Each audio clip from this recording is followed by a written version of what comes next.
Some say the motivation is the belt. Some say motivation is the trophy. Well, I say motivation is the money for me. Because the money was able to retire my mother, put my dad in a comfortable position, put my kids in the best area. I come from a rough background. I come from a rough area. Because if you think small things happen.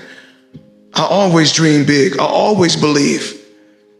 I believe in my team. I believe in these fighters. I mean, everything you got on costs money. Everything you do costs money. You can't take your wife on a date for free. And I'm a good person. And I call a spade a spade. Money don't make me, I make money. And without money, I'd be the same person. I fought so many fights for free. You know, I'm always thinking, how can I get better? How can our company grow? How can I continue to teach people around me how to fish? And I don't want to fish for them. We teach you how to become entrepreneurs. And if we can't, we want you to be the best that you can be if you're up under the banner.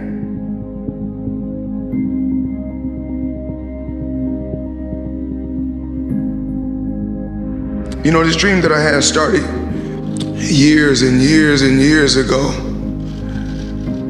You know, no matter what my dad did, you know, because he done whatever he had to do to give me a finer life, to give me a better life, to give me the best life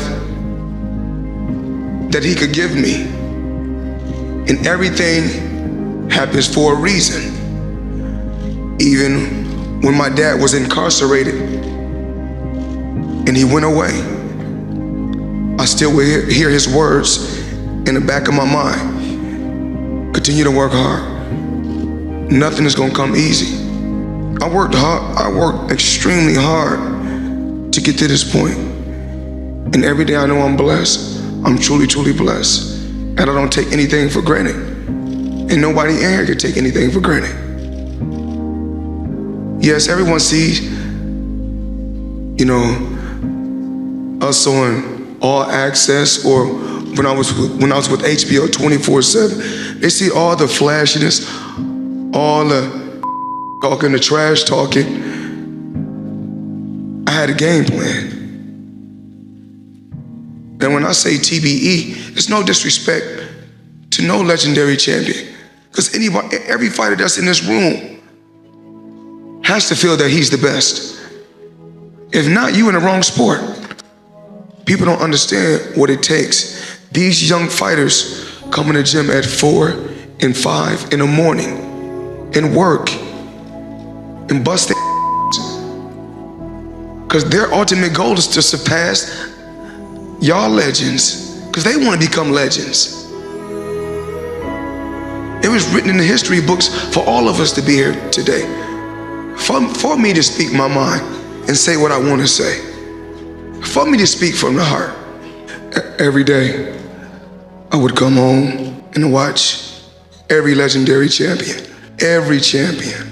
Larry Holmes, Sugar Ray Leonard, Marvin Hagler, Mike Tyson, Roberto Duran, Michael Dokes, Eddie Mustafa Muhammad.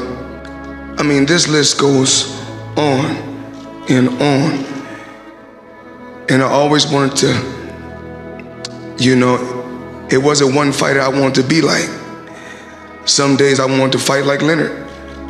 Another day I want to fight like Hagler. But then I want to have a style like Tommy Hearns. But then I want to be a killer like Mike Tyson. And then when I took all those different champions, Chavez and Roberto Duran and all these different champions and all these different guys, I said I'm gonna take a little bit from every one of them and put it all in one box and shake it up and see what we come up with. And being a champion, I think that even though I transcended and changed the sport of boxing, but being a champion is not just receiving a lot of money or receiving a belt, because I did it thousands of times for free before I got to this point. I didn't just want to be a fighter. I wanted to learn the business so I can have my own business, so I can have my stable of fighters. We give back, but we don't look to the media to get praised. As long as God know we doing a good deed, because when I go do deeds and I don't glorify it to everyone else, I get blessed when I get in that square circle. That's why I keep winning. And that's what I have to tell every fighter. All you champions, because you don't have to have a belt to be a champion in my eyes. To get something, you have to sacrifice something. And what I did, I put everything aside my whole life. Boxing has always been first. I never focus on anything but the guy that's in front of me. Because when it comes down to it, I always said this for many, many years, the fans cannot fight for you. And one thing I know I can do, I can fight. So the fans, when they shout, scream, I don't worry about nothing. I just, keep my composure and stick to the game plan. Constantly keep coming ahead, pushing him back. When he first come out for the first 20 seconds of the round, when he go back to his corner and he sit down, I said when he come out, he gonna come out for 30 seconds and fight hard, and then he gonna break. And once he break, that's when I'm gonna shoot a hard shot to the body, hit him with a hard shot up top, and keep pushing him back. Remember, I told you guys, weight doesn't win fights. Fighting wins fights. And then, when I said talking doesn't win fights, fighting wins fights. Meaning that when we was on when we was on stage for the weigh-in, I don't have to do no more talking. We fighting tomorrow, so I did enough talking on our tour, basically. So everybody said, "Oh, Mayweather, you was talking on the tour." Okay, I did a lot of talking on tour, but now it's time to fight. And life is priceless, and your health is your wealth. So a lot of times they say, "Floyd, once you stick around boxing, you can make this and you can make that, you can make this." 2 years off, I could have made a ton of money.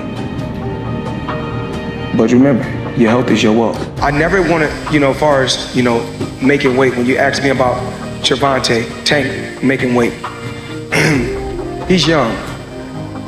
But when I was young, I think I would have made those same mistakes if I didn't have my father in my life. Just being a coach that was extremely hard on me. I think that if he didn't discipline me in boxing, I don't really know where, how my career would have played out. I didn't want to slack, and I didn't want to seem irresponsible or not disciplined. So that's why I always you got to sacrifice something to get something. So that's why I've always made sacrifices to get to a certain level. And to get to the pinnacle, you got to make sacrifices, and that's what I did. My ultimate goal was to become a $100 million fighter.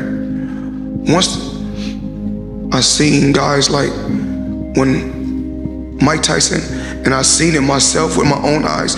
When I seen that Bentley at the boxing gym, and I seen that diamond Rolex, I said, I want that. And I knew what it took. So I know when my opponent is asleep, I'm out there at 4 or 5 in the morning, chopping trees, working, to this day. Because I can retire today. I'm well off, very comfortable. But I got the will to win.